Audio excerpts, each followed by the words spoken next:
Hello everyone, we're from STEM 11 Copernicus, and my name is Giancarlo Titoy. And I'm Noljan Villarante. And now, We are going to tackle about the claims and context. And for today's objective, we are going to identify claims that are explicitly and implicitly written in the text. There are claims of fact, claim of policy, claim of value. And the second, identify the context in which a context was developed, the hypertext and intertext. Understanding claims and its type. Claims are assertions that are open to challenge, synonymous to belief, argument, or stand, often explicitly or directly stated in the text, and are explained and justified using evidence. Examples, the Earth is approximately 4.54 billion years old. Honesty is the most important quality in a friend. The city should invest in more public parks. There are types of claim according to how the assertion is conveyed and the nature of the assertion being made.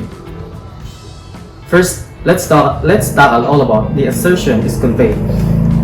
First is explicit claim. Explicit claim is the statement that are clearly and directly expressed in the text, easily point out the information in the passage. Characteristics: directly stated, ambiguous, easily identifiable. The second is implicit claims. These are the statements that are indirectly expressed but are being suggested or implied to be the meaning of the text. Characteristics: indirectly communicated, relies on text and inference, may be subtle and nuanced. Types of claim according to its nature. Claim of fact. These are statements that can be verified. These are assertions about something that can be proved or disproved with factual evidence. This is verifiable and objective data. A claim of fact is not about all fact. It's only claimed to be. Facts that are universally accepted are no longer considered claims of facts because there are no more disagreement about the truth behind it. In other words, a claim of fact debates whether the statement of the claim is correct or incorrect, valid or invalid, true or false. One of the examples is DNA testing confirms that the suspect was present at the crime scene, and so on and so forth. Claim of policy. These are statements that argues that something should or should not be done. These are assertion processes the same course of action should be taken. When writing this text, you must convince the audience that the problem you are writing about exists and prove that your policy will fix it.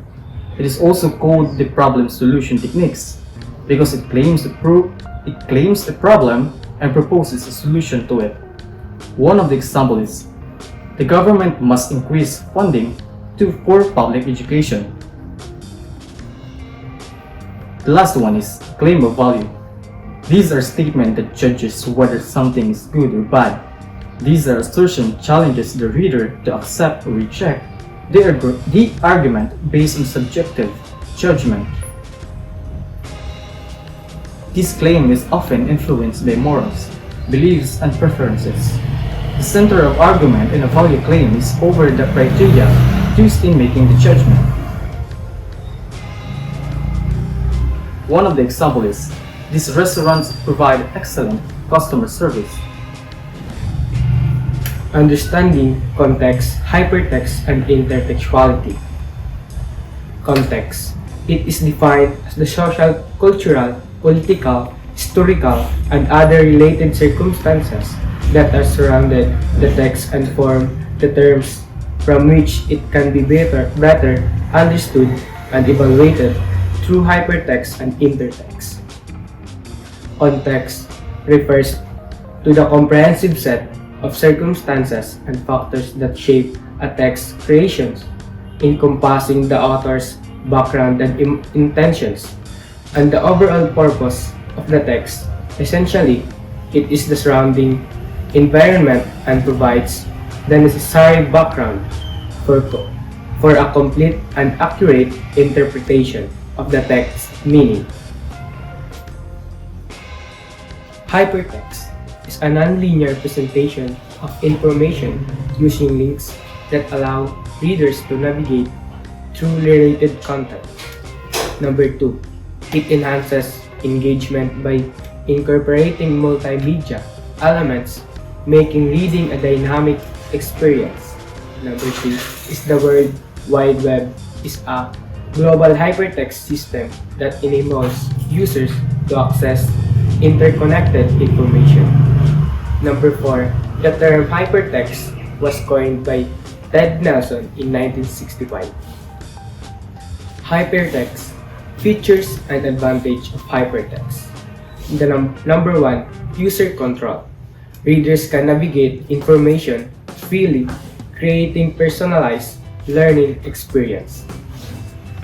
Hypertext gives you control over your learning by letting you click on links to explore information in any order you choose, creating a personalized learning path.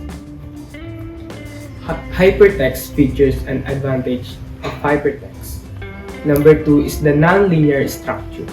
Hypertext allows for a flexible approach to information, breaking away from traditional linear formats.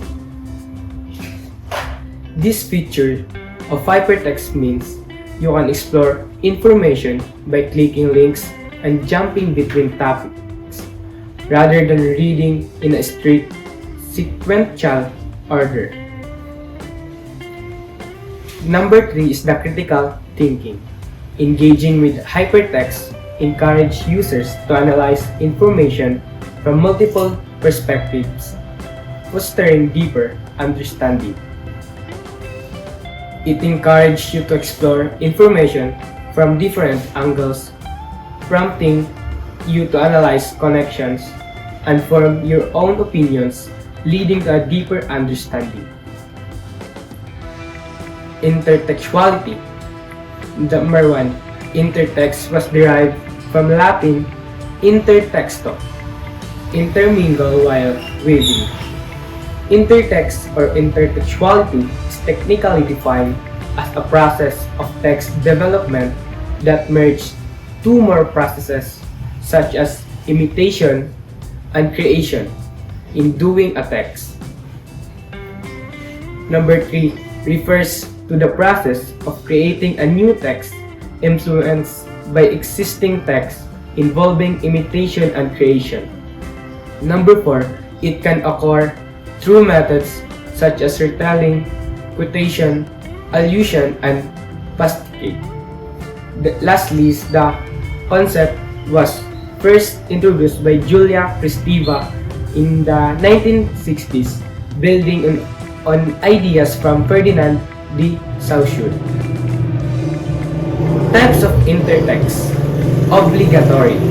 An author or poet deliberately references another text in their work. In other words, without any knowledge of the original work reference, the reader's ability to understand the author's book would not be possible. It means that it's not just a casual reference, but is crucial component for the text to make sense. Without this, understanding will be hindered and the reader will miss important text. Optional. An author or poet may allude to another text to create another non-essential layer or meaning. Optional intertext, unlike obligatory, does not necessarily required to have a reference. It may enhance a reader's understanding or add layer of the meaning, but it remains comprehensible without it. Accidental. A reader makes a connection that the author or poet did not intend to make. In other words, when the reader has knowledge of text that perhaps the author does not, or even when a reader creates links to a certain culture or to their personal experience. Accidental intertext. It is when the author text unintentionally bears, resembles to, or evokes associations with other texts, it could also just be the reader's perception wherein they find similarities in the text they read. That's all, everyone. And we hope you learned something in our lesson. Thank you and peace out.